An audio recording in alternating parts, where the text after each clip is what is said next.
Meeting में 15% but still we expect के इस मीटिंग में भी हम कम से कम 25% फॉर्म पूरा करें। हालांकि एज पर लॉ हमें 15% ही चाहिए।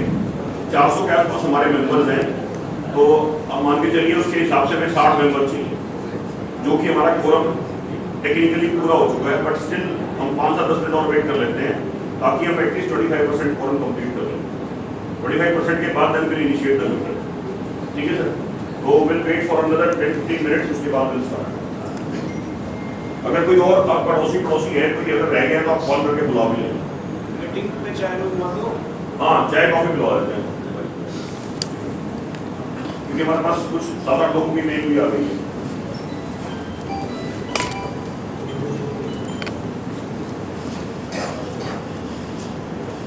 मेरे को जो ना डॉक्यूमेंट उसके बैलेंस शीट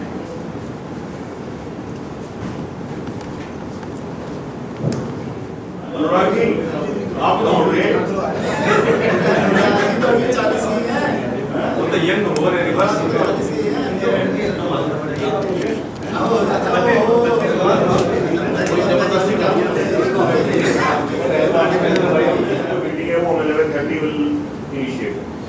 इनिशियल ब्रीफिंग देता हूँ कि आज की मीटिंग के हमारे मेन जो एजेंडा और पर्पस जो है वो एजेंडा पर्पस क्या है। सर, आज की मीटिंग का एक तो हमारा जो 2023-24 का जो हमारा फाइनेंशियल्स है वो टेक्निकली हमारा अप्रैल के बाद डीआर की वेबसाइट पे अपलोड हो जाना चाहिए था, बट क्योंकि हमारे इलेक्शंस डिले हो गए थे 3 महीने तक, तो वो नहीं हो पाया था। तो उसकी पूरी एक बैलेंस शीट है, वो बैलेंस शीट हमने आपको भेज दी थी डिटेल्ड में। हमारे पास कुछ लोगों की 2-4 लोगों की क्वेरीज भी आई थी, हमने क्वेरीज को सेटल डाउन कर दी है। एक तो उसकी रेटिफिकेशन है। रेटिफिकेशन मींस अगर उसमें कोई पॉइंट आपको अगर डिस्कशन करना है तो we can discuss this, because post this meeting we will going to get it uploaded on the DR portal. ये पार्ट ऑफ कंप्लायंस भी है, और इसी का हमने एक अपॉर्चुनिटी ग्रैब करी, क्योंकि क्या है कि air quality of the country is not in proportionate. Air quality जो है वो बहुत ही खराब हो गई है पिछले 3-4 साल से। CAQM, कितने लोगों को CAQM का पता है? CAQM बताओ तो। हाँ बताओ, कोई भी डालो, मतलब ये मैं जानकारी के लिए मैं कोई अपना टेस्ट नहीं कर रहा। CAQM है कमीशन ऑफ एयर क्वालिटी, ठीक है, एंड मैनेजमेंट। ये एक डिपार्टमेंट है, कमीशन है बेसिकली ये, और ये कंट्रोल करता है air quality index AQI different areas में। दिल्ली NCR का AQI सबसे खराब रहता है। आज की कंडीशन ये है कि इसीलिए वो क्या करता है, ग्रैब कितने लोगों को पता है ग्रैब? इस वक्त हम ग्रैब की कौन सी स्टेज में है? अभी फर्स्ट स्टेज है, लेकिन जैसे जैसे पोल्यूशन बढ़ेगा ये stage level 1, level 2, level 3 implement होती रहती है। तो ये जो ग्रिड एक्शन जो रैपिड प्लान है ना, इसको कंसीडर करते हुए CAQM ने, यानी उस कमीशन ने एक गाइडलाइंस दी थी कि भाई जितने भी DG सेट्स हैं, चाहे वो कमर्शियल है चाहे वो इंडस्ट्रियल है, ये भी एक 37% कंट्रीब्यूट करते हैं एयर क्वालिटी को खराब करने में। इसीलिए सारे के सारे DG सेट्स पे 2 ऑप्शन अवेलेबल दे दिए उन्होंने, भाई या तो इसको ड्यूअल फ्यूल पे कर लो, और या फिर इस पे एक RECD है, आपका रेट्रोफिट एमिशन डिवाइस है, या उसको इंप्लीमेंट इस पे आप इंस्टॉल कर लीजिए।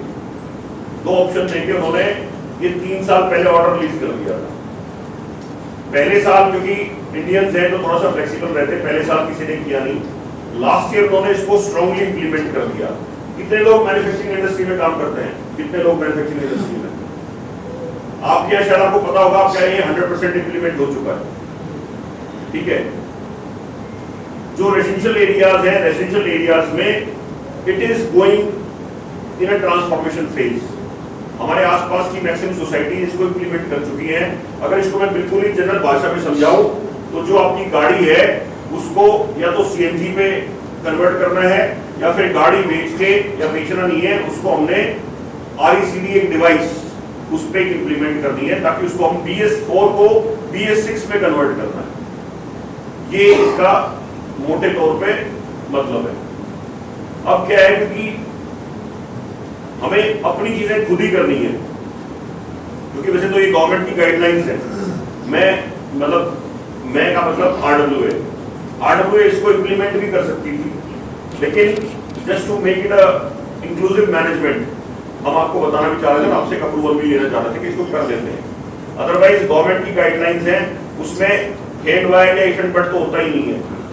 आप सिर्फ उसमें एक बेस्ट ऑप्शन निकाल के उसको आप इम्प्लीमेंट कर देते हो, और जो कॉस्ट होगी वो पर स्क्वायर फीट लोड कर दी जाएगी। तो उसका हम एक डिस्कशन करेंगे। इसके अलावा कुछ पॉइंट्स और भी हैं, जैसे हमारी पिछली जो गवर्निंग बॉडी थी उसकी हमने कंप्लेंट फाइल की थी जिन्होंने 1.5 करोड़ का डेफिसिट दिया था सोसाइटी को, तो उसका भी एक डिस्कशन करेंगे भाई, क्योंकि गवर्नमेंट की गाइडलाइंस ये है डिपार्टमेंट की बेसिकली क्वार्टर में कि उनके खिलाफ हम एक इंक्वायरी इनिशिएट कर सकते हैं। उसमें लगभग 30-40 हजार रुपए कॉस्ट आएगी, 50,000 भी आ सकती है, क्योंकि इंक्वायरी अफसर अपॉइंट होगा, तो वो हमें करना है कि नहीं करना है, because ultimately money belongs to you. तो वो अगर हम यहाँ से हमारा अप्रूवल हो जाएगा तो हम उसको भी इनिशिएट कर देंगे, अदरवाइज उसको इनिशिएट नहीं करेंगे। तो ये 3-4 मेजर पॉइंट्स हैं तो हमने डिस्कशन कर रहे हैं। उसके अलावा ओपन जनरल फोरम में हम कोई भी point after this agenda points हम कोई भी डिस्कशन कर सकते हैं। राइट, और आप इसकी इंटरनल इंक्वायरी कर सकते हो। तो हम इसको इंटरनल की बजाय will get it through some third party. अगर इंटरनल करनी होती तो इंटरनल तो हम करे बैठे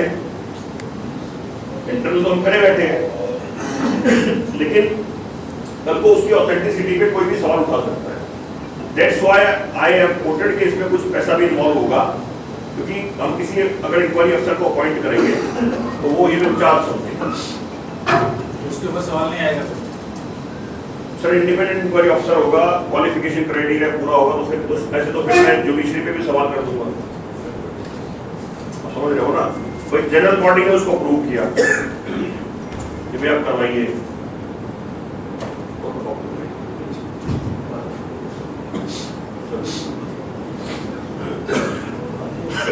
सो आई थिंक इट्स 11:22। हमारे पास 11:30 बजे तक जो भी मेल्स कंसेंट आएंगी उनको हम अपने इसमें कंसिडर करेंगे। 11:30 के बाद अगर कोई मेल आती है either in the form of yes or in the form of no, तो उसको कंसिडर नहीं किया जाएगा। ठीक है सर, एनी डाउट? ठीक है,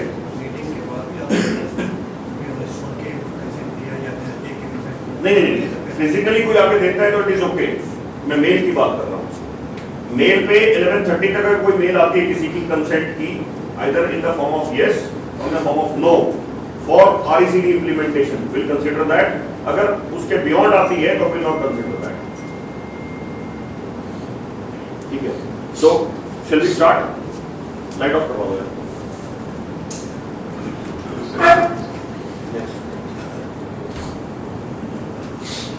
So these are the agendas of today's meeting. Rectification and adoption of the duly audited annual account of the society. क्या आप सबको सोसाइटी की जो हमारे ऑडिटेड बैलेंस शीट थी वो मिल गई थी? सर मिल गई थी, नहीं मिल गई थी? ठीक है, तो होपफुली आपने उसको देख भी लिया होगा। उसमें किसी को कोई डाउट है, कोई क्वेरी है, वो प्लीज मेरे को बता दें। नेक्स्ट करो।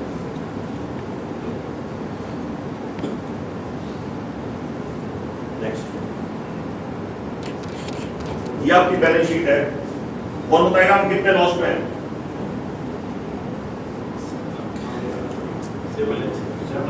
7 लाख रुपए के लॉस में हम हैं।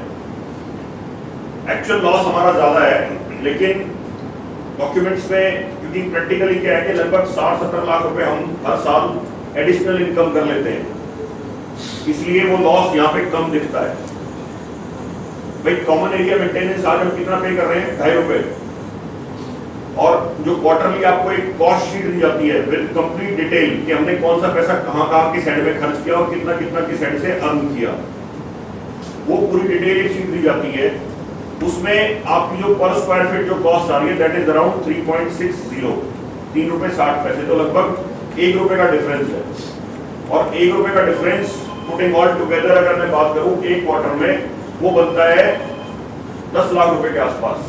और 4 क्वार्टर का कितना हो गया 40 लाख रुपए। तो 40 लाख रुपए का हमारा वैसे शॉर्टफॉल रहता है, ये लमसम बात कर रहा हूं मैं आपसे। 7 लाख यहाँ पे क्यों दिख रहा है, क्योंकि जो हम एडिशनल इनकम करते हैं उसको हम यहाँ पे कंसीडर करते हैं, बिकॉज चाहे वो एडिशनल इनकम है, चाहे एफर्ट्स हमने लगाए हैं, लेकिन प्लेटफॉर्म तो सोसाइटी का ही है। तो उसमें दोनों तरीके से हो सकते हैं कि उसको हम इसमें कंसीडर ना करें और आपसे 1 रुपया चार्ज कर लें और इस पैसे को आपको रिटर्न कर दें। तो वो उतना कॉम्प्लिकेशन की बजाय व्हाट वी डिसाइडेड कि हम जितनी कॉस्ट में अभी रन कर रहे हैं उतनी कॉस्ट में रन करते रहें और एडिशनल इनकम को वहां कॉम्पनसेट करते रहें। जिस दिन वो भी होना बंद हो जाएगा, इसलिए मैं क्वार्टरली कोशिश करते हैं हम कि हम क्वार्टरली आपको डिटेल्स देते रहें। अगर उसमें कभी जरूरत पड़ेगी फ्यूचर में 20-30-50% बढ़ाने की, तो that will be taken care into future, क्योंकि ये 2019 से हमारा जो रेट है 2.5 रुपए ही चल रहा है। 19 से चल रहा है ना, ये कितने लोगों को पता है। और 19 के बाद मिनिमम वेजेस कितनी बार बढ़ चुके हैं, एवरी 6 मंथ्स जो हमारा स्टाफ है उसके मिनिमम वेजेस बढ़ जाते हैं गवर्नमेंट की तरफ से, और वो कंप्लायंस का पार्ट है, वो लीगल पार्ट है, that you need to adhere that. तो 19 से लेकर और 24 तक, अब 25 आने वाला है, कितनी बार बढ़ गए सर, 19, 20, 21, 22, 23, 24, 12 बार बढ़ गए। और हमने हर बार उस कंप्लायंस को पूरा किया है। तो अल्टीमेटली क्या है कि you have to think from that perspective कि जितना हम उसमें कॉस्ट डालेंगे उतनी हमारे को बेटर फैसिलिटीज मिल सकती है। बट आज हमारा काम चल रहा है तो हम उसमें काम चला रहे हैं। तो this is being done from our side, ये रेटिफाई है। इसको हम अपलोड करा दें, अपलोड करा दें सर, ठीक है। Next, now agenda point 2। Agenda point 2 में सर ये थोड़ा सा इंपॉर्टेंट है, मैं इसको थोड़ा सा आपको एक्सप्लेन भी कर दूंगा कि ये है क्या और हम क्या करने जा रहे हैं। जैसे मैंने अपने इनिशियल कम्युनिकेशन में बताया, as per the norms of Commission of Air Quality Management, Government of India, National Green Tribunal, NGT, everybody is aware about this. We are strictly required to either fit an RECD. This is the RECD device, retrofit emission control device, or may be converted into a dual fuel system. Dual fuel system में क्या होगा कि मेरे जो system है वो diesel की बजाय CNG पे चलेगा, यानी PNG पे चलेगा। इनिशियली जब वो स्टार्ट होगा तो डीजल पे रहेगा, फिर वो PNG पे चलेगा। जैसे इसकी एफिशिएंसी 70% क्रॉस करेगी वो फिर से डीजल पे हो जाएगा।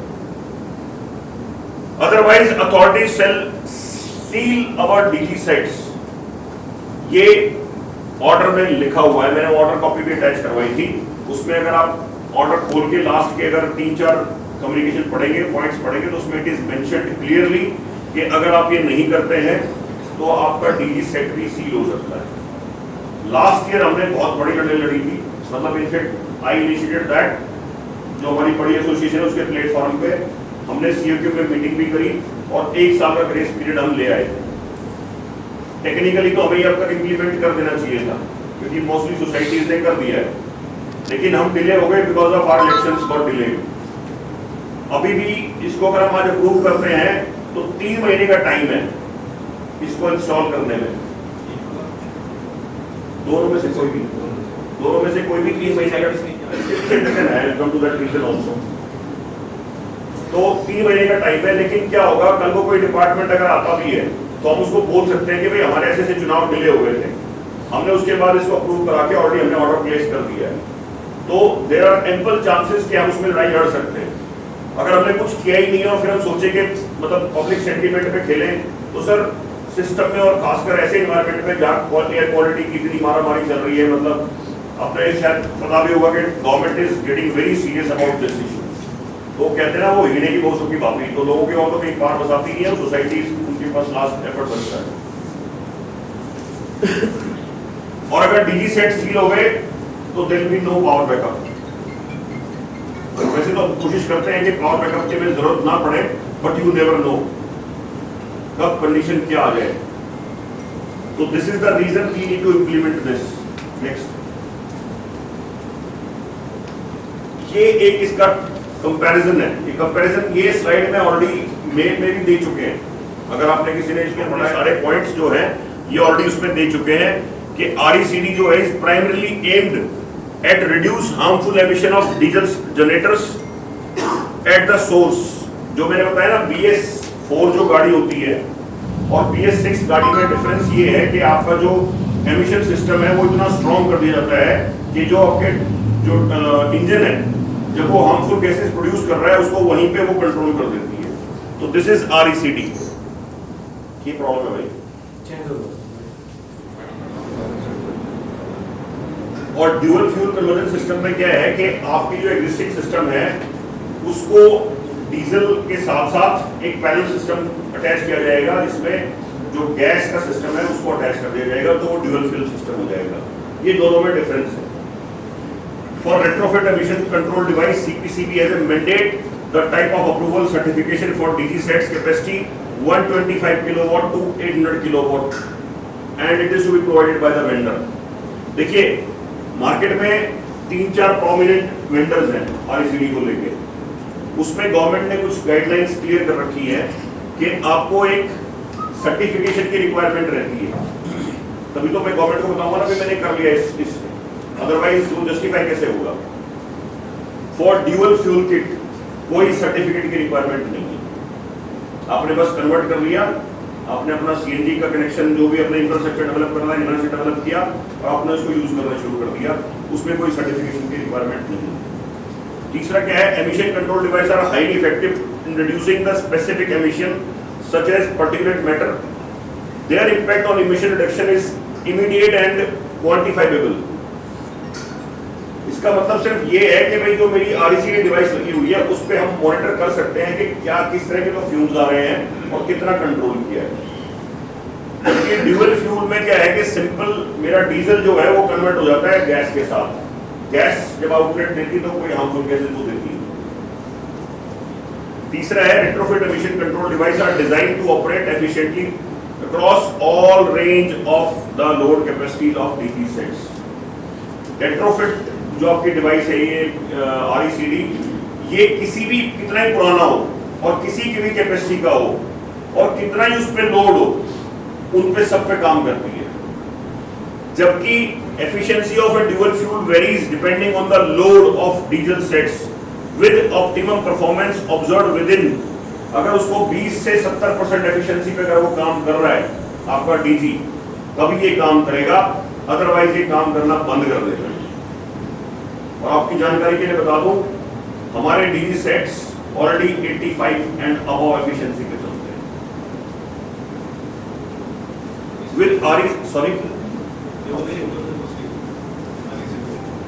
हाँ मतलब देखिए मेरे लिए दोनों चीजों को बताना जरूरी है।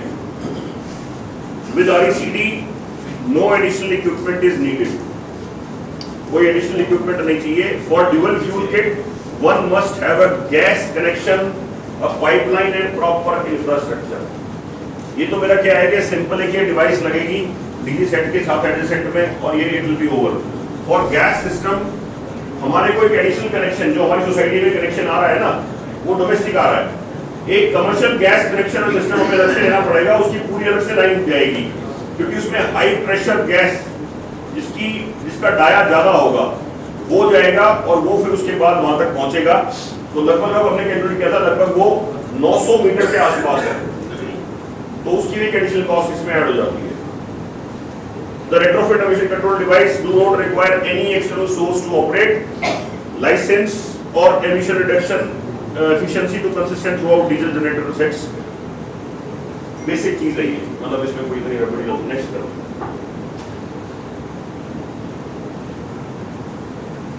ये कॉस्ट कंपैरिजन है sir. Separate fuel gas line purchase laying and verification required, not required for RECD। For separate fuel line purchasing, laying and verification required। इसकी अप्रॉक्सीमेट कॉस्ट जो हमारे को दी है वो PNG ने दी है लगभग 2000 रुपए पर स्क्वायर मीटर के हिसाब से, पर मीटर रनिंग मीटर के हिसाब से। हमने टेंटेटिव उसको 10 लाख रुपए पकड़ा है इंस्टॉलेशन, कमीशनिंग और गैस कनेक्शन के साथ। Need a separate meter for tracking fuel usage. कोई एडिशनल मीटर नहीं चाहिए, आपका जो सिस्टम एग्जिस्टिंग है उसी मीटर पे काम हो जाएगा। उसके लिए आपको एक अलग से मीटर लगाना पड़ेगा, उसकी कॉस्ट को मैं वहां पे मेंशन करते हैं। आरईसीडी परचेज कॉस्ट, आरईसीडी की परचेज कॉस्ट है 13.5 लाख रुपए और ड्यूअल फ्यूल की, ये मैं एक डीजी की बता रहा हूँ, 750 केवी, हमारे पास 3 डीजी सेट्स हैं, 750 केवी की 2 है और 500 केवी का 1 है। तो मैं जो भी बात कर रहा हूं, मैं एक डीजी सेट 750 केवी की बात कर रहा हूं। इसमें ड्यूअल फ्यूल अगर हम किट परचेज करते हैं तो मात्र 5 लाख रुपए की कॉस्ट है उसकी। इंस्टॉलेशन कॉस्ट विद ब्रेक वही 1,70,000, वो 1.5 लाख रुपए। पुटिंग ऑल टुगेदर मेरी वन टाइम जो कॉस्ट है टोटल जो है 15,20,000 और उसकी जो कॉस्ट है वो 21,50,000, क्योंकि उसमें मेरी कुछ रिकरिंग कॉस्ट भी है, लाइक 10 लाख 15 लाख रुपए तो मेरी सारी खाली रिकरिंग कॉस्ट है, अगर मैं उसको उस तरीके से अगर कंसीडर करूं तो। ये दोनों का कमर्शियल कंपैरिजन है, वो दोनों का टेक्निकल कंपैरिजन है। मेरे लिए ड्यूअल फ्यूल जो है वो नल एंड वॉइड हो जाता है, क्योंकि मेरी एफिशिएंसी जो है, अभी करंट जो लोड है मेरा वो ऑलरेडी 70% से ऊपर चल रहा है। कुछ लोगों ने, जैसे कि मैं सोसाइटी का नाम नहीं लूंगा, मैं अभी थोड़े दिन पहले मैं उसका इनॉग्रेशन करके आया था, उन्होंने ड्यूअल फ्यूल सिस्टम कर लिया विदाउट कंसीडरिंग के लोड कितना आता है। जी सर,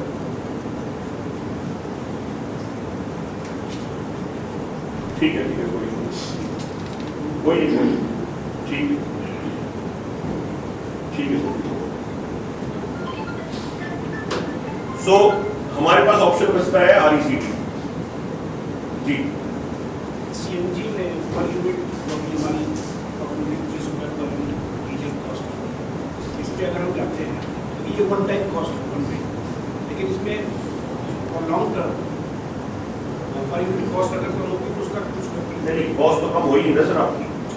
आप अगर अंडर रेटेड चला रहे हैं, अगर आप अंडर रेटेड चलाएं, भाई मैं कह दूं मैं सबके भाई 2-2 केवी लोड कम कर दूंगा, अगर आप उस पे जाते हैं तो डेफिनेटली हम उस पे जाएंगे। तो मेरे को तो 70% एफिशिएंसी से नीचे चलाना है ना ड्यूअल फ्यूल को। ऑपरेशनल कॉस्ट भी क्या पड़ेगा, ऑपरेशनल डेटिंग के सब सर मैं कह रहा हूँ ऑपरेशनल कॉस्ट की तो बात हम तब करेंगे ना जब मेरे को वो अंडर रेटेड यानी 70% से नीचे चल रहा हो।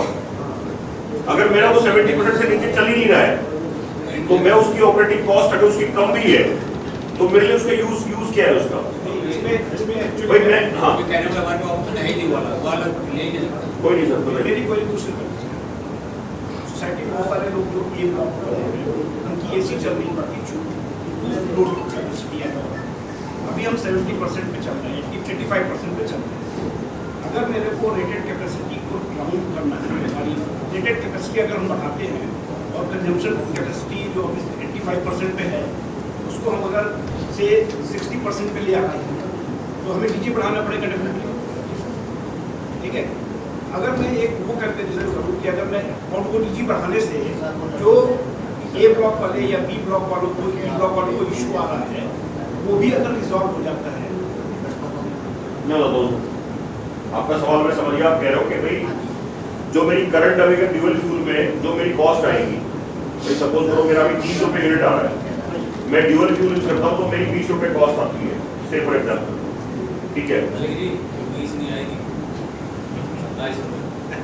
अरे मतलब मैंने बोला, मैंने इसलिए बोल दिया, मैंने बैक कर दिया उसको से फॉर एग्जाम्पल, ठीक है जी।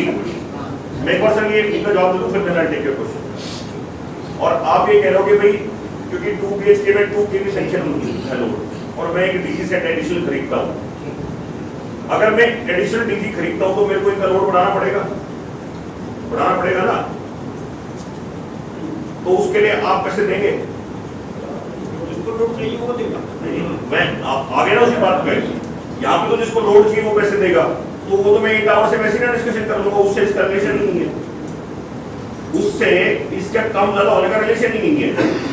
ये पॉइंट हम पहले डिस्कशन कर चुके हैं कि अगर मेरे को एक 500 केवी का डीजी सेट अगर मैं और खरीदता हूँ और उसमें मैं लोड सेंक्शन या तो मैं पूरी सोसाइटी को करूँ बढ़ा दूँ, ठीक है, या फिर 2 BHK को जो जिसका मतलब हमारा ए विंग जो है, हम उनको बोलेंगे भाई आपका 1 केवी लोड तब बढ़ेगा जब ये डीजी सेट आप कंबाइनली खरीद कर इसको इंस्टॉल करते हैं, ठीक है। सर तब भी तो स्थिति वही सेम ही रहेगी ना, क्योंकि एक केवी लोड बढ़ जाएगा, एफिशिएंसी तो मेरी वही चली जाएगी ना फिर उस लोड में। अगर मैं डीसी खरीदता हूँ और लोड नहीं बढ़ाता हूँ तो देन इट इज वर्केबल, लेकिन आप कह रहे हो कि डीसी खरीद लो और लोड भी बढ़ा दो, तो फिर then we are in the same situation. Rawat साहब आपका सवाल।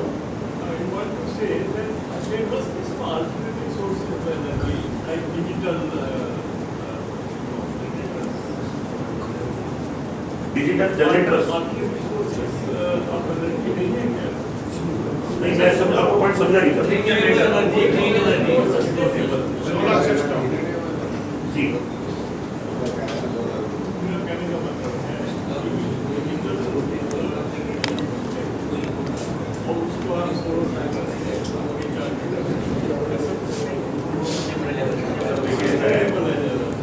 आपका पॉइंट हमारा जो टीवी सेट्स की जो कैपेसिटी है ना वो 2000 की है। हम 850 फैमिलीज को मिनिमम 3 केवी एवरेज हम बैकअप देते हैं। उतने बड़े सेटअप के लिए आपकी जो सोलर की रिक्वायरमेंट है, मैंने सोलर की वर्किंग की हुई है, हमारे रिक्वायरमेंट है, हमारे फेलो रेजिडेंट भी है, हमने आज सोलर की भी वर्किंग करी थी। सर सोलर में भी रात को नहीं चलेगा ना, वो रात को भी नहीं चलेगा। चलो वो मेरे को क्या हो सकता है, कॉस्ट इफेक्टिव तो हो सकता है एक लेवल पे, क्योंकि मैं यहाँ पे सोलर जनरेट करके और ग्रिड को दे दूँ, बट रूफ राइट नहीं है मेरे पास एज अ RWA, वो आपका इंडिविजुअल है, इंडिविजुअल कोई करना चाहे तो उसकी भी हमने वर्किंग आज करी है। एक बार इस मीटिंग के बाद I will explain that also, but ये अभी करंट सिचुएशन में ये वायबल नहीं है जी। रनिंग कॉस्ट क्या कुछ है क्या, मेंटेनेंस या सर 5,000 रुपए कॉस्ट है, बराबर है दोनों की। नेक्स्ट वो तो रनिंग होगी, Next slide है। स्पेयर पार्ट्स या लाइफ क्या है? मैं बता देता हूँ, ये है सर, कोई फिक्स चार्जेस नहीं है, उसमें हमारे को 5 लाख रुपए के एडवांस जमा करना पड़ता है, जो मेरा रनिंग रहता है, वो सिक्योरिटी डिपॉजिट रहता है गैस एजेंसी के पास मेरी कंजम्पशन के हिसाब से। इसमें मेंटेनेंस कॉस्ट इसकी 18,000 रुपए, उसकी 15,000 रुपए है। वारंटी पीरियड का टाइम रहता है हमारा, इसके लिए दोनों के लिए हमारा 1 साल का वारंटी पीरियड रहता है, ठीक है। रही बात स्पेयर पार्ट्स की, आपको जो हर 3 महीने में जो क्लीनिंग करना है, सर एपिडेमिक तो कहीं भी कुछ भी हो सकता है, लेकिन जेन्युइन कंडीशन में there is no additional effort और नथिंग इज रिक्वायर्ड। हमने, मैं आपको बता देता हूँ, माइक्रोटेक, ग्रीनबर्ग, DLF, जिन जो प्रोमिनेंट सोसाइटी है जहाँ पे इम्प्लीमेंट हो गया है, प्लस अगर आप लोगों ने मेल पढ़ी हो, हमारी सोसाइटी में भी कुछ इंडस्ट्री में जो लोग काम करते हैं ऑलरेडी उनको इस चीज़ की अंडरस्टैंडिंग है, हमने उनसे भी फीडबैक लिया है, तो हमारी वर्किंग के हिसाब से भी और लोगों की वर्किंग के हिसाब से भी RECD को लोगों ने प्रेफरेंस दी है।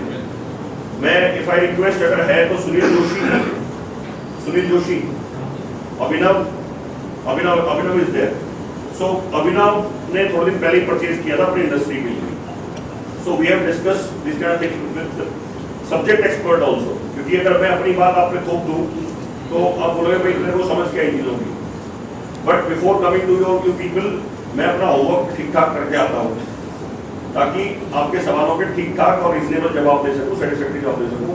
इसलिए मैं ऐसे लोगों से जिनको सब्जेक्ट की अंडरस्टैंडिंग है उनसे हमने डिस्कशन किया है। हम चक्रा करके एक कंपनी है जो इसकी सबसे प्रोमिनेंट कंपनी है, उससे भी हमने 3-4 मीटिंग कर चुके हैं। सबसे पहली मीटिंग में तो हमने उनके HODs को यहाँ बुलाया भी था, so that they can explain in A proper way. वो पिछली बार एक मीटिंग में मैंने बड़े सवाल जवाब करके वो है ही नहीं, तो उनको मैंने जवाब तो दे दिए थे कि भाई हम चक्रा पे ही क्यों जा रहे हैं, बिकॉज जो सर्टिफिकेशन की हम बात कर रहे थे कि सर्टिफिकेट मिलता है लोड के अकॉर्डिंग, तो सॉरी यस, जो अप्रूवल मिलता है, कमिंस ने बोला मैं आपको किसी और कंपनी का लेके दूंगा, भाई मैं सेटअप तेरा ले रहा हूँ और अप्रूवल में किसी और कंपनी का दूँ, ऐसे कैसे? चक्रा इज द ओनली कंपनी जिसके पास इसका अप्रूवल है CPCB की तरफ से, तो ये आपकी रनिंग कॉस्ट रहती है सर। नहीं, मेरा क्वेश्चन ये आपका फिल्टर क्लीनिंग हो गया, उसका बाकी कोई इसमें इस तरह का क्रिटिकल पार्ट है कि जो कि साल में 2 साल में रिप्लेस करना पड़ेगा? सर मैंने बताया ना एपिडेमिक कुछ होगा तो मैं भी नहीं कह सकता आज, बाकी रनिंग में कुछ नहीं है, रनिंग में रिकमेंड करेगा, रनिंग में कुछ नहीं है। पहले तो एएमसी होती थी स्टिपुलर कोई और सब। हाँ, अभी क्या होगा अगर कोई फॉरवर्ड लेके एएमसी अगर मैं वो करता हूँ तो भी मुझे एएमसी लेनी है, ये करता हूँ तो भी मुझे एएमसी लेनी है। अच्छा, ये दोनों सेटअप है, ये कमिंस का सेटअप और चक्रा का सेटअप है। कमिंस के सेटअप के लिए मुझे पूरा ये अलग से एडिशनल डिवाइस लगानी पड़ेगी नीचे ग्राउंड से शुरू करके, और चक्रा के सेटअप का आपका क्या बस वो एक साइलेंसर, एडिशनल साइलेंसर ऐड हो जाता है ऊपर के ऊपर ही, तो वो आपका इफेक्टिव भी है और स्पेशियस भी, ज्यादा स्पेस भी नहीं चाहिए उसको।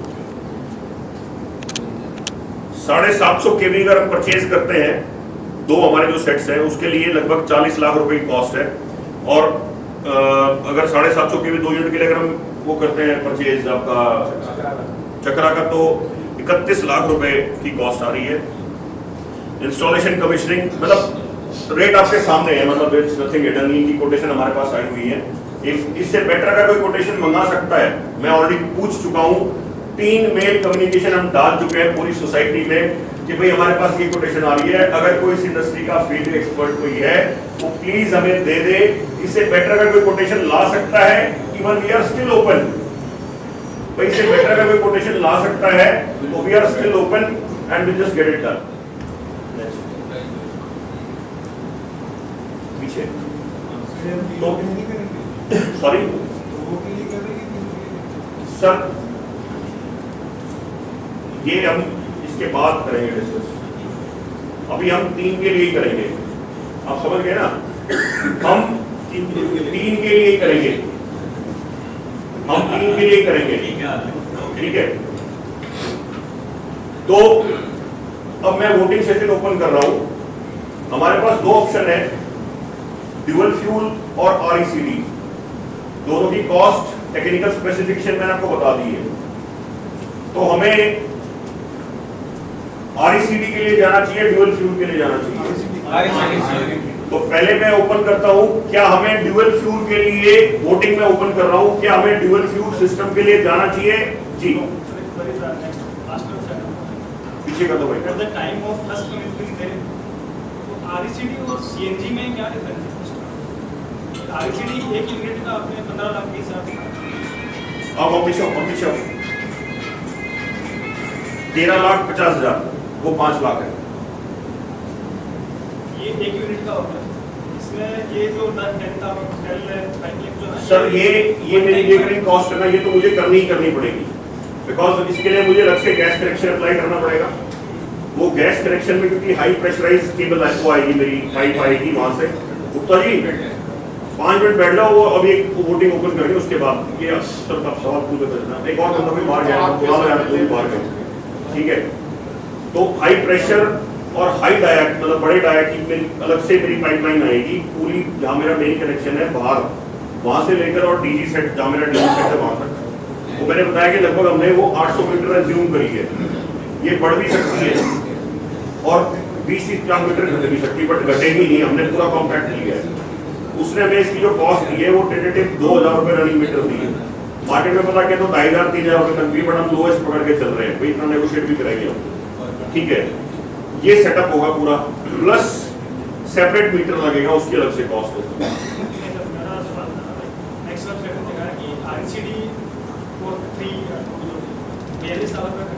हाँ जी, जैसे अगर 12 फ्यूल वाले पास आते हैं तो उस दिन कितना खर्चा है?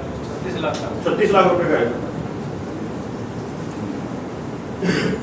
देखिए यहाँ मेरे को ये भी देखना है ना, वही अल्टीमेटली मैं भी इंटरेस्टेड रहूंगा 36 लाख रुपए खर्च करने में, लेकिन मैं वो 36 लाख रुपए खर्च करके और तब भी मैं उस कैटेगरी में आ गया भाई, क्योंकि जब डीजी सेक्टर का आज के टाइम पे सब कुछ मॉनिटर्ड है ना। अब वो पुलिस बंदा आके बोलेगा यार तेरा डीजी चल तो रहा है, तेरा 85% एफिशिएंसी पे, तो तेरा ये तो फेलियर है फिर। आप समझ गए ना, ज्यादा सेविंग हो रही है, डीजी सेट नया लेकर एफिशिएंसी एग्जैक्टली। तो मेरे पास क्या ऑप्शन बचता है कि मैंने अपना 2 सेट पे हमने कर दिया इसको, तो मेरे लिए कंप्लायंस पूरा हो गया। बाकी हमें फ्यूचर में ए विंग से कितने पैसे लेने हैं वो विल डिस्कस सेपरेटली। तो मैं वोटिंग ओपन कर रहा हूँ, सिंगल कॉस्ट 13 लाख, इसके पीछे करो और पीछे 13,50,000 आरईसीडी परचेजिंग कॉस्ट 13,50,000, उसकी 5 लाख, उसमें 2 नंबर से 3 हो जाएंगे ना सर।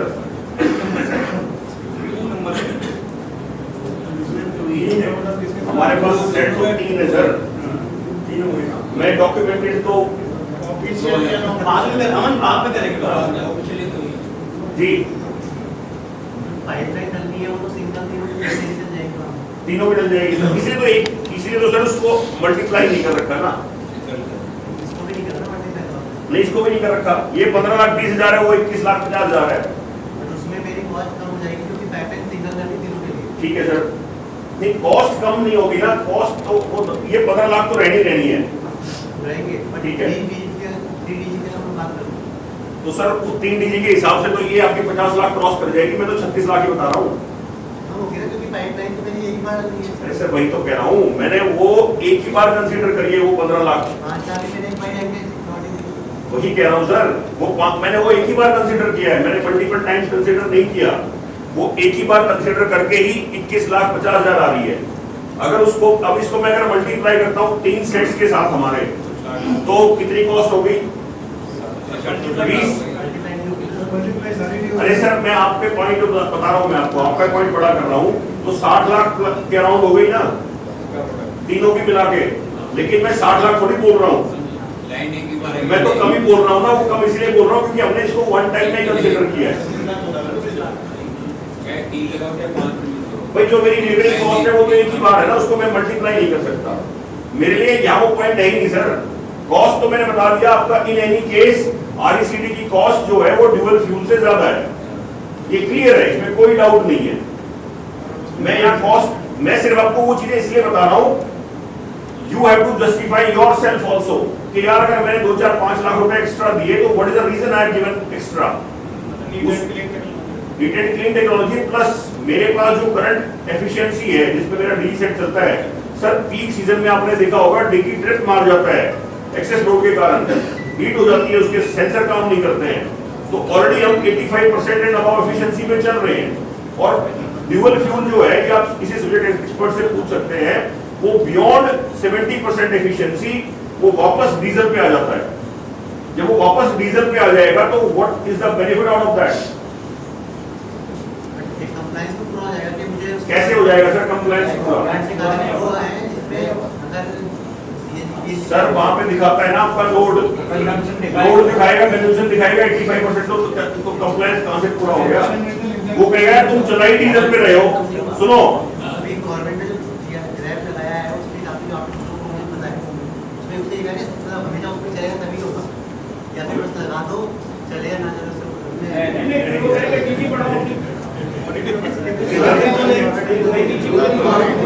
मैं ये कह रहा हूँ, सुनिए मैं ये कह रहा हूँ हम चलो ये ड्यूअल फ्यूल लगा दिए। कौन गारंटी लेगा कि चलान नहीं होगा? अगर कोई ले लेगा तो भाई मैं 100%। अगर आप ले लेते हो तो भाई मेरे को क्वेश्चन मेरा वही था कि गवर्नमेंट करेगी ये लगा दो बट वो सर गवर्नमेंट ने ऑप्शन दे दिया आपको 2। उसके बाद मेरा जो इंफ्रास्ट्रक्चर कंडीशन है वो तो मुझे ऑब्जर्व करनी, मुझे देखनी है ना। भाई फर्स्ट लुक में तो मेरे को भी लगा था कि ड्यूअल फ्यूल पे कर लेते हैं। बट जब मैं और डेप्थ में गया तो मुझे लगा कि नहीं ये तो मार देगा। ये हम कर भी लेंगे, पैसे भी खर्च कर देंगे और बाद में फिर हम वहीं के वहीं खड़े रहेंगे। बता रहे थे एक्चुअल कॉस्ट बहुत हाई निकली इनकी जब ये गैस पे गए। देखिए अभी ना हाँ प्लीज कॉस्ट उतनी कम आई नहीं। हमारा जेनसेट चली नहीं करते हैं और हम उतना ही पॉल्यूशन क्रिएट कर रहे हैं तो फर्क क्या पड़ता है? हम इतना पैसा खर्च कर रहे हैं तो कुछ फायदा एनवायरनमेंट को भी तो पहुंचना चाहिए ना। इसके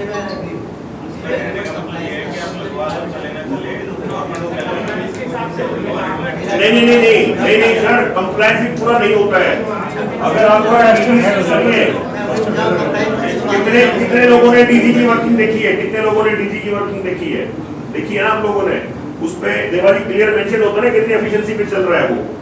कोई भी आदमी बाहर से आएगा, पढ़ा लिखा इंटेलिजेंट आदमी आएगा ना, वो आके चेक करेगा यार तुम्हारा तो चली डीजल पे रहा है, तुमने ड्यूअल फ्यूल का तुमने ड्रामा बना रखा है। मैं वही कह रहा हूँ ना। तो मेरा वो कंप्लायंस पूरा नहीं। हाँ अगर मेरा लोड 80% से नीचे चल रहा हो ना, 70% से नीचे चल रहा हो तो I can ban it down कि भाई मेरे लिए वो कॉस्ट सेविंग भी होगा। क्योंकि पीएनजी जब मैं यूज करूंगा तो पीएनजी और rate of PNG and rate of diesel there is a cost difference also. तो मेरे को बेनिफिट मिलेगा। सो मैं ultimately I go with that only. But मैं कह रहा हूँ मेरी तो किसी भी सूरत में 85% एफिशिएंसी के ऊपर ही मेरा माल रहता है, तो मेरे तो वो वायबल ही नहीं बचा ना पहली बात में, तो वो एक रीजन है सर। तो मैं वोटिंग ओपन कर रहा हूँ, क्या हमें जी जी एक मिनट सर, एक मिनट प्लीज, एक बार कुछ सवाल।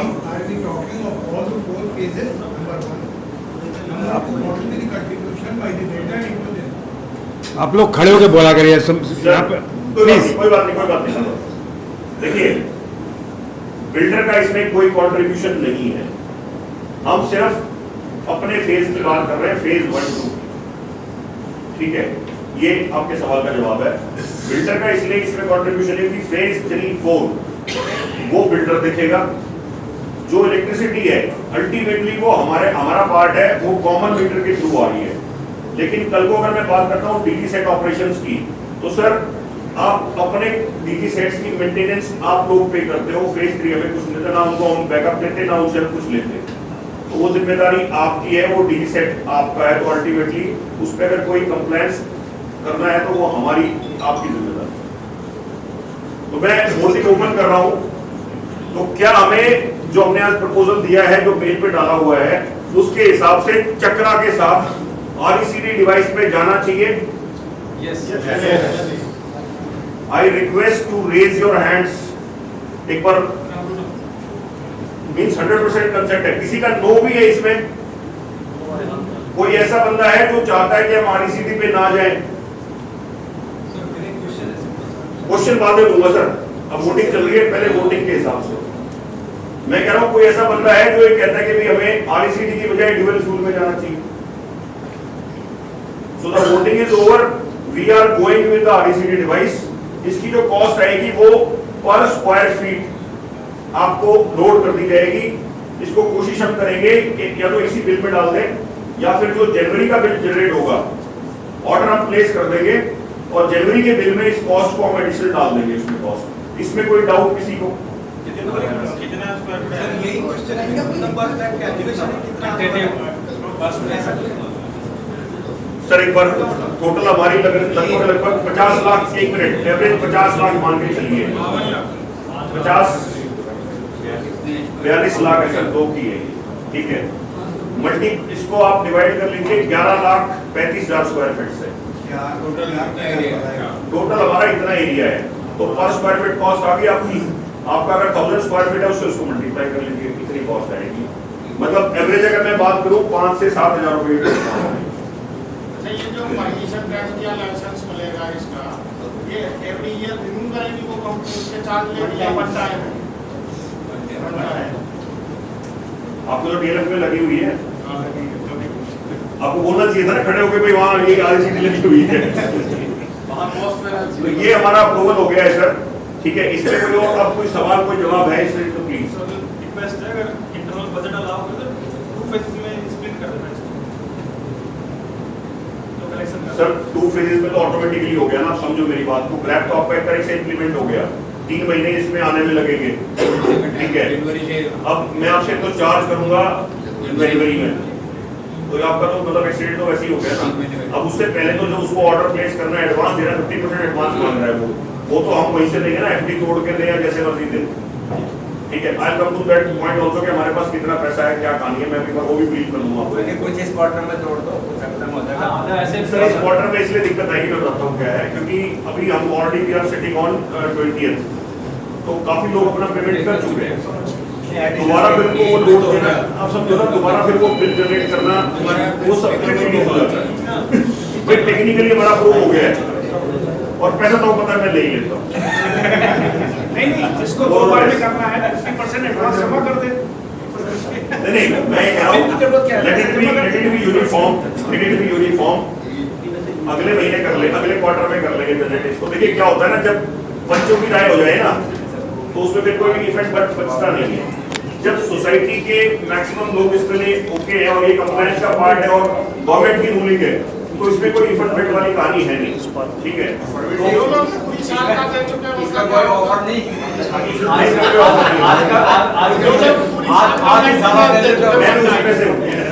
मैं भी उसी में से मुझे देना पड़ेगा। Sir 1 minute, next Gupta ji ये तो एक क्वांटिटी तो समझते जाओ। और क्या है? वर्मा जी कहीं ले जा रहे हैं।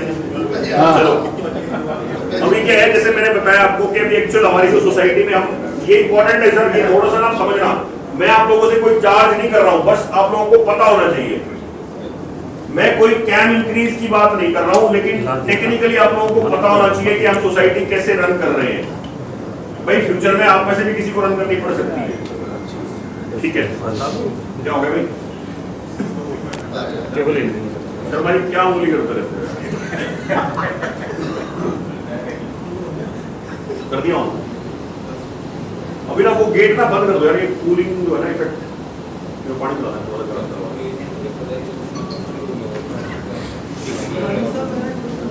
जी। इसका सर नया नीति सर कितनी कैपेसिटी का लेना है उस पर डिपेंड करता है। तो लेना पड़ेगा सर एक टाइम के बाद। सर देखिए ऐसा है, मैं बताता हूँ, हमारे पास जैसे कि 500 का है, ये हमारे पास एक 500 का है। इसमें स्विच नहीं लगाया उड़ जाता बार बार। पहले फोन किया मैंने, वहाँ हिलाओ मैंने अभी तो चलिए आपने करो।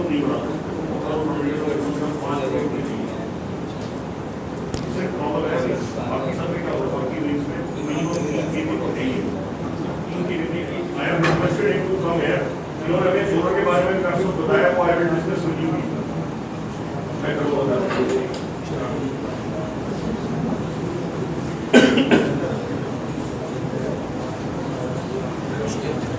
सो प्रेजेंट कंडीशन में लगभग 66 पैसे का शॉर्टफॉल है पर स्क्वायर फीट हमारे पास।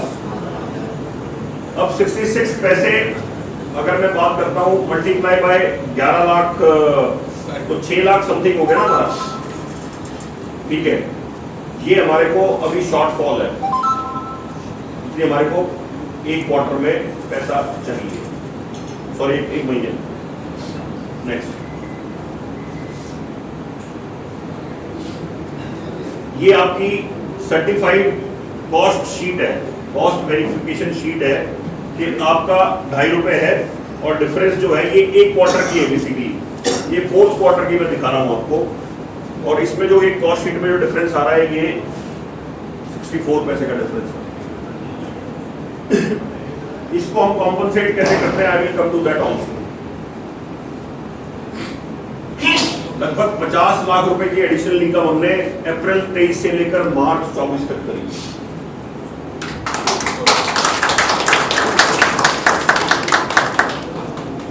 ये हमारे सारे हेड्स हैं, शिफ्ट इन शिफ्ट आउट जो स्क्रीन लगी हुई है हमारी।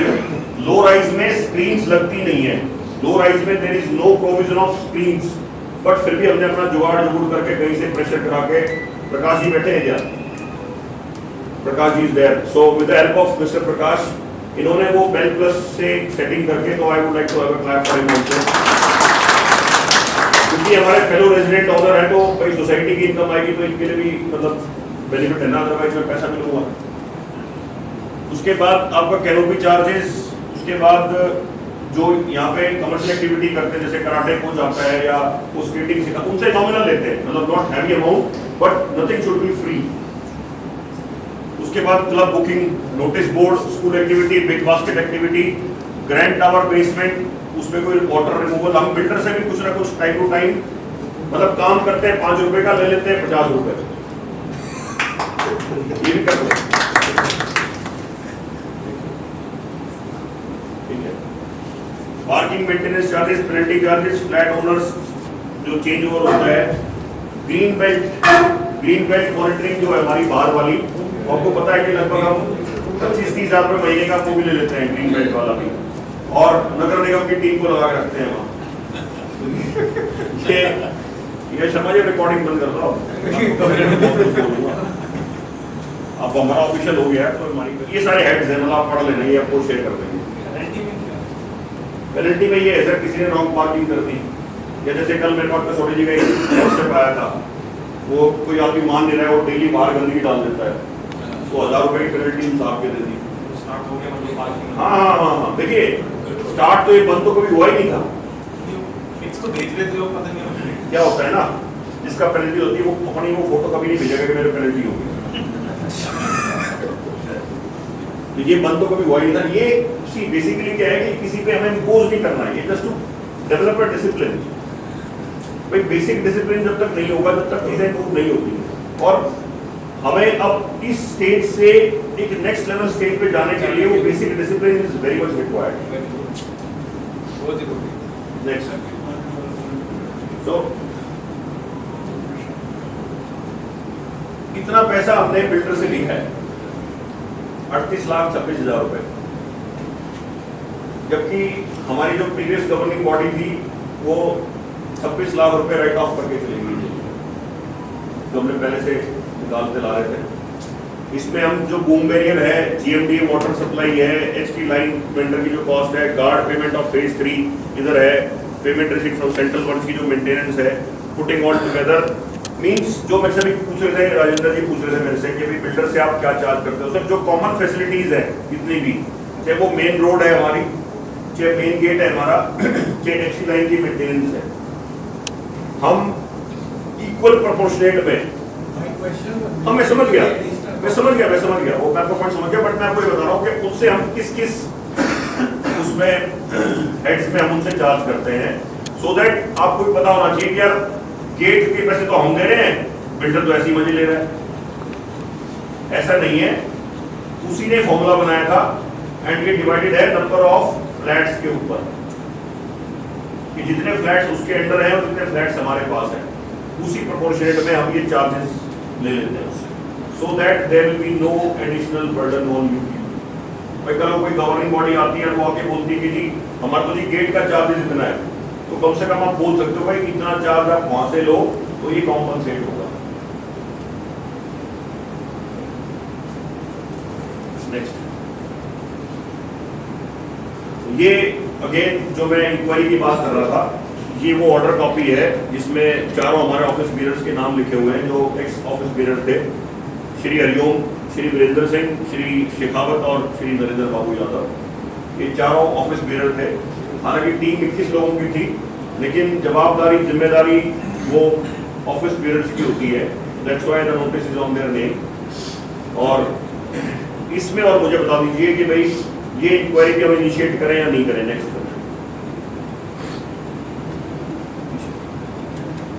अब ये इंक्वायरी भी हम इनिशिएट करें या ना करें, इसमें कोई अमाउंट ज्यादा नहीं है, करें। और कोई पॉइंट हमें लाख 2 लाख आगे चांस ज्यादा लग रहा है कि हाँ 90% चांस है रिकवरी का, देखिए रिकवरी नहीं है। मैं कह रहा हूँ कि रिकवरी छोड़ दीजिए एक बात के लिए, रिकवरी तो सारा खेल है कि आप किस लेवल तक जाते हो। मैं कह रहा हूँ रिकवरी की तो कोई बात ही नहीं है। रिकवरी तो आप अगर हम हमारी इंटेंट अगर वैसा होगा ना तो रिकवरी तो कर लेंगे, उसके लिए फिर आपको ना पूरी लिमिट क्रॉस करनी होती है, एक आत्मीयता भी होती है ना जी। सारी अवेलेबल है, आपने कोई मीटिंग में कोई नहीं है, मैं मानता हूं 2 सर दिन जाते हैं। ये 3 तो फ्लैट बेच चुके हैं और ये जनाब बेचने की फिराक में बाकी आ जाए कोई मतलब ऐसे कैसे स्केल नहीं, कैसे आ रहे हैं आप, कैसे अलाउ करोगे? सर गवर्निंग बॉडी थी, उसने अथॉरिटी ली और सारी एस्केप कर गई, तो अपने आप में क्या बड़ा तभी तो मैंने यहाँ भी रहते हैं। एक बात हमने किसी को तो सर मैंने जब ये कंप्लेंट फाइल इस कंप्लेंट से जब रीइनिशिएट हुआ ना तो मैंने उनको एक ऑप्शन दिया था। ये लास्ट ईयर जनवरी की बात है, मैं कहा भाई जनवरी में सब इसको रिकॉर्ड में मटा था, कोई चलने दो इसको, लेकिन रिकॉर्ड में मटा। मैंने कहा भाई ऐसा है, हम भी आप लोग अपना फ्लैट वहां से बेच चुके हो और इतनी इंसानियत हम भी समझते हैं कि फैमिली भी परेशान होती है, ठीक है आपने जो किया कोई बात नहीं, आप उसको क्या कर सकते हो। आप जनरल बॉडी मीटिंग में आ जाओ, लोगों के सामने बोलो भाई जो हो गया सो हो गया, हमें समझ नहीं थी या हमने जो भी गलतियां कर दी वो ठीक है, जो भी है हमने इंटेंशनली जो गलती कर दी तो इसको माफी कर दो। तो मैं कहा मुझे लगता नहीं कि सोसाइटी में कोई भी आदमी इतना शुरू होगा कि आपको कहेगा नहीं इसको तो सूली पे टंगा दो। मैं कहा उससे क्या हो जाएगा, मैं भी बच जाऊंगा और सोसाइटी के सामने तुम्हारी बात भी हो जाएगी। तो one of the gentleman he just started shouting on me कि हम नहीं डरते, हाँ भाई ना डरते तो चलो। तो वो पॉइंट है सर, इसलिए फिर हमने इसको इनिशिएट किया और ये ऑर्डर जो है, ये ऑर्डर आपका मई में आ गया था और जो चुनाव डिले जो हो रहा था ना, वो इसी इंक्वायरी को रोकने के लिए डिले हो रहा था कि इस इंक्वायरी पे कोई एक्शन ना हो। तो मैं कोई और किसी और सवाल ये मैं करना चाहिए नहीं करना चाहिए इंक्वायरी इनिशिएट? नहीं करना चाहिए, पर 2-4 लाख रुपए लगा के 1.5 करोड़ अगर आता हुआ दिखाई दे रहा है। देखिए मैं कह रहा हूं, मैं कभी भी झूठी कमिटमेंट नहीं करता हूं, मैं झूठी कमिटमेंट कभी नहीं करता हूं। रिकवरी की मैं कोई गारंटी नहीं दे रहा हूं, मैं रिकवरी की कोई गारंटी नहीं दे रहा हूं।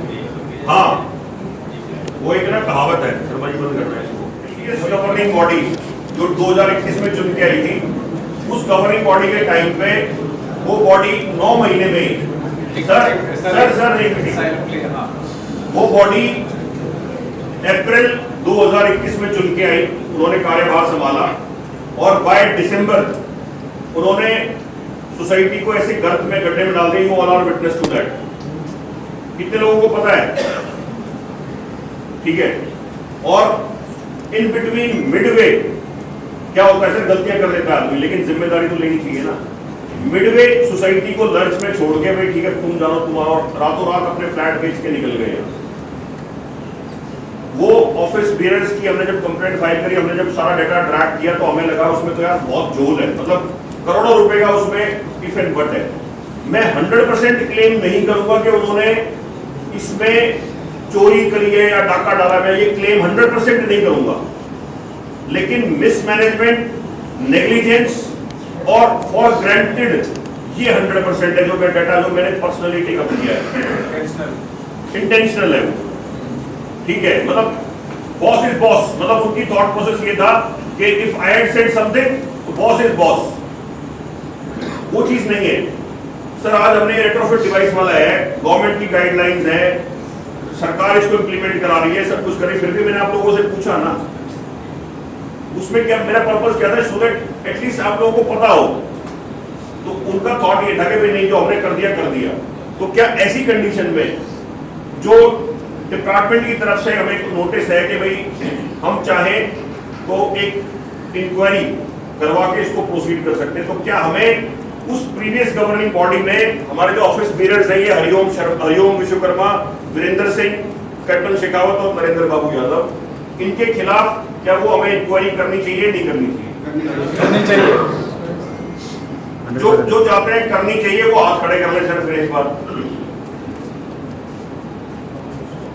और जो ये चाहते हैं कि नहीं करनी चाहिए, एज इट इज छोड़ देना चाहिए, प्लीज वो भी अपने हाथ खड़े कर ले एक बार। तो आप ये कह रहे हैं कि हमें करनी चाहिए, ठीक है sir, will initiated. Meanwhile Dheeraj ji, I request you, because आपने इसमें बड़ी इच्छा जताई है, एक बार आप ना पुराना रिकॉर्ड, ठीक है, वो भी एक बार स्क्रूटनाइज कर लें, ठीक है। कितनी हमने जो आज तक लगभग 9-10 लाख रुपए की पेमेंट तो आज भी हमने देनी है, मंजीत आज है नहीं, नेक्स्ट वीक से आप इसको टेकअप कर सकते हैं। जब आपकी प्रिंसिपली हमें इन्फॉर्मेशन आ जाएगी कि हाँ आप इसको टेकअप कर लीजिए, उसके बाद फिर हम इंक्वायरी अफसर अपॉइंट करेंगे, ठीक है सर? ठीक है सर, ओके, थैंक यू। तो आज की मीटिंग में शॉर्ट डिस्कशन करना है जी। एक और क्या सर? न्यू वो बियॉन्ड हमारी इमेजिनेशन जाएगी सर, लोग में नहीं, इसकी पहले कुछ नहीं जा रही ना, इनकी जो सेल्फ लाइफ होती है ना डीजी की, इसमें क्या है सर, अगर ये नया होता ना या 2-4 साल पुराना होता तो हमने दुनिया वर्कआउट किया था इसको भी, इनको देके हम वही ले लें, तो वो हमारी जो वैल्यू है वो एक डीजी सेट, अगर मैं बात करता हूँ 750 के या 2000 की पूरी की बात कर लेता हूँ, तो दैट इज इसको देने के बाद that is the cost is somewhere around 2.3 CR का, वो बड़ा अमाउंट हो जाता है और मेरे को 2000 से ज्यादा लेना पड़ेगा, क्योंकि मेरे को अगर एक टीवी बढ़ा के देना है, फिर उसमें कॉन्फ्लिक्ट, वो कॉन्फ्लिक्ट क्या यार, या तो हमारा बढ़ाओ, सबका बढ़ा नहीं सकते, उसके लिए फिर एक और चाहिए, तो वो कॉस्ट एड ऑन इतनी हो जाएगी, वो फिर कभी भी पास नहीं हो पाएगा। हम ना तो कंप्लायंस के रहेंगे ना इसी के रहेंगे। ये लगने के बाद भी हमारी जो डीसेटिंग कंडीशन है अभी, और हम इसको मतलब 5-7 साल हम इसको कंटिन्यू कर सकते हैं। ये था लास्ट ईयर में लीगल कॉस्ट रिकवरी का मैंने एजेंडा डाला। इसका सर लीगल कॉस्ट जो सोसाइटी के ऊपर केस हुए हैं, हाँ फॉल्स केस हुए, उसमें 6 से 10 लाख रुपए खर्च हुआ हमारा। बिल्कुल डाला था आपने। उस पर क्या हुआ? उस पे ये हुआ सर कि अभी तो केस बंद नहीं हुआ है, अभी case is still going on. हालांकि जिसने केस डाला था उसने तो सरेंडर कर दिया है, भाई मेंटेनेंस का पैसा दे दिया उसने, चुनाव भी लड़ दिया, उसने चुनाव लड़ लिया, मेंटेनेंस दे दिया, हमारा तो 10 लाख लग गया कि नहीं लग गया? लग गया। मैं उसकी बात कर रहा हूँ। मैं ये केस और हो रहा है, एक बार केस तो और हो जाए सर, इससे पहले नहीं अभी हाई कोर्ट में है, एक बार है तो हाई कोर्ट से उसको डिस्मिस, क्योंकि वो क्या है तो नीचे तो चलेगा डिसमिस तो है पहले केस। अगर वो केस है तो डिस्मिस हो जाए। लेकिन सर आगे से वो एजेंडा में मैं जोड़ना चाहिए कि स्टिल गोइंग ऑन, सबकी जानकारी में रहे कि टॉपिक करनी है। ठीक है सर, मैं ये नोट कर लेना ये बात। छोटा सा टेक 2 में फसाड का भी ले लेता हूँ।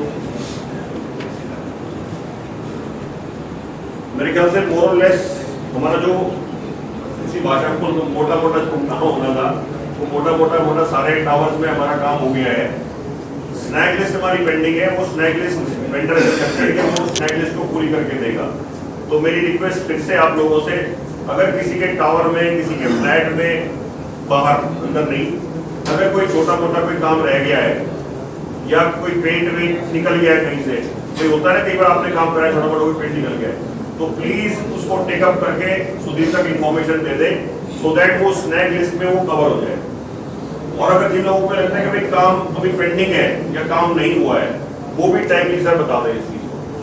ठीक सुधीर जी को 2 क्वेश्चन है फसाड से रिलेटेड। जो हमारी पार्किंग लाइन है येलो वाली, वो उसमें कवर्ड है, तो वो बिल्कुल चलेगी नहीं होगा, वो उसमें कवर नहीं है, बट क्या करेंगे उसको धीरे धीरे एक दोनों कवर पकड़ के ना करा देंगे। और सुधीर